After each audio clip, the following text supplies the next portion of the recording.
जय मसीह की भाइयों, प्रभु में आपको मैं स्वागत करता हूं। आज ऐसे विषय पर वचन से मनन करने जा रहे हैं जो हमारे जीवन का एक प्रतिदिन का संघर्ष है, और वह विषय है काम वासना से सावधान। यह संदेश हमारे लिए बहुत ही महत्वपूर्ण है, क्योंकि यह संदेश हमें काम वासना के गंभीर बंधन से छुटकारा देगा। तो जरूर ध्यान से सुनिएगा, और आपके लिए एक प्रार्थना भी है, उसे करके जाइएगा। नीति वचन 6 अध्याय उसका 25 और 26 पद में लिखा है, उसकी सुंदरता देखकर अपने मन में उसकी अभिलाषा न कर, वह तुझे अपने कटाक्ष से फंसाने न पाए, क्योंकि बेसिया गमन के कारण मनुष्य टुकड़ों का भिखारी हो जाता है, परंतु व्यभिचारिणी अनमोल जीवन का आहर कर लेती है। प्रिय भाइयों और बहनों, आज का जो युग इंटरनेट और सोशल मीडिया का है, हर तरफ आकर्षण, सौंदर्य और चकाचौंध है। लेकिन क्या हम जानते हैं कि यही आकर्षण हमारे जीवन के सबसे बड़े जाल बन सकते हैं? नीति वचन 6 हमें चेतावनी देता है। यह सिर्फ बाहरी सुंदरता की बात नहीं कर रहा, यह हमारे दिल की लालसा और हमारे मनों में उठने वाले काम वासना की बात कर रहा है। तो सबसे पहली बात समझते हैं, लालसा का आरंभ या शुरुआत मन से होता है। वचन कहता है, उसकी सुंदरता देखकर अपने मन में उसकी अभिलाषा ना कर। बुराई कभी बाहर से नहीं शुरू होता, पहले वह हमारे मन से शुरू होता है। शैतान जानता है कि अगर वह हमारे मन को जीत ले तो हमारा जीवन उसके हाथ में आ जाएगा। राजा दाऊद ने सिर्फ बैतशेबा को देखा और वही नज़र उसके मन को जकड़ लिया, क्योंकि उसने उसको एक अभिलाषा और वासना भरे नज़रों से देखा।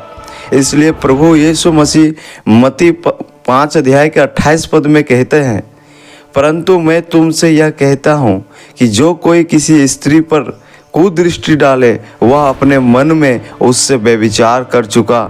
अब सवाल यह है मेरे भाइयों, क्या आप किसी स्त्री को एक लालसा भरा नज़र से या वासना भरे नज़रों से देख रहे हैं?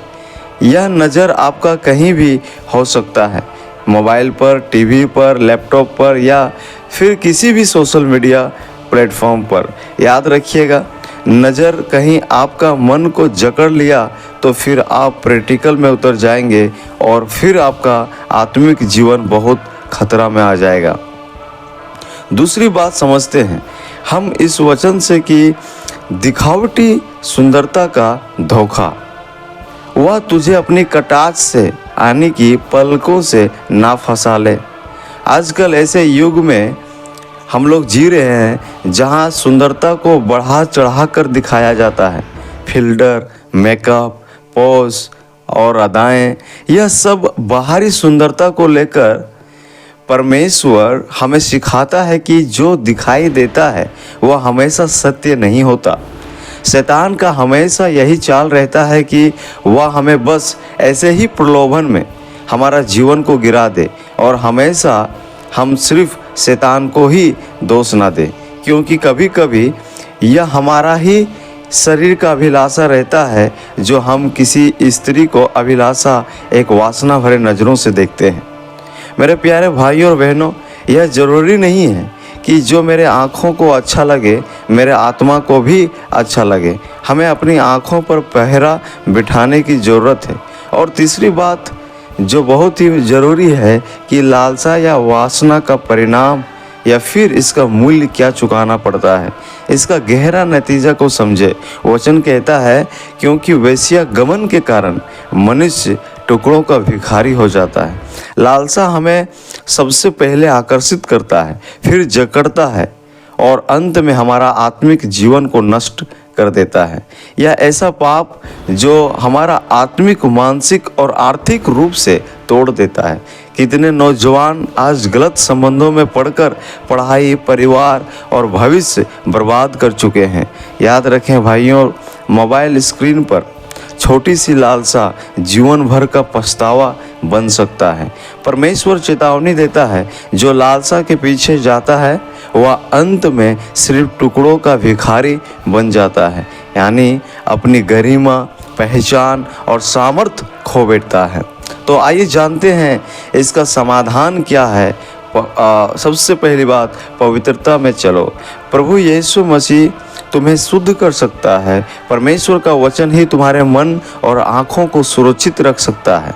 इसलिए भजनकार कहता है, भजन संहिता 119 की 11 में, मैंने तेरे वचन को अपने हृदय में रख छोड़ा है कि तेरे विरोध पाप न करूं। दूसरी बात, प्रार्थना, आत्मनियंत्रण और सही संगति से आप इन जालों से बच सकते हो। प्रिय भाइयों, यही समय है कि हम अपने दिल, आँखों और जीवन को पवित्र रखें। आकर्षण के पीछे मत भागें। सच्चा सुंदरता पवित्रता में है, लालसा से नहीं, प्रेम और समर्पण से जिएं। आइए एक छोटी सी प्रार्थना करते हैं। हे परमेश्वर, मेरी आँखों को, मेरे मनों को और मेरे जीवन को शुद्ध रख। मुझे आकर्षणों और लालसाओं से दूर रख। मैं चाहता हूँ कि मेरा जीवन तेरे लिए पवित्र और उपयोगी बने। प्रभु यीशु के नाम में, आमीन। यदि यह वचन आपके हृदय को छू लिया है तो ज़रूर आप लाइक और सब्सक्राइब करें और विशेष करके उन भाइयों के साथ यह वीडियो शेयर करें जिन्हें ऐसे वचनों की ज़रूरत है। Thank you. God bless you.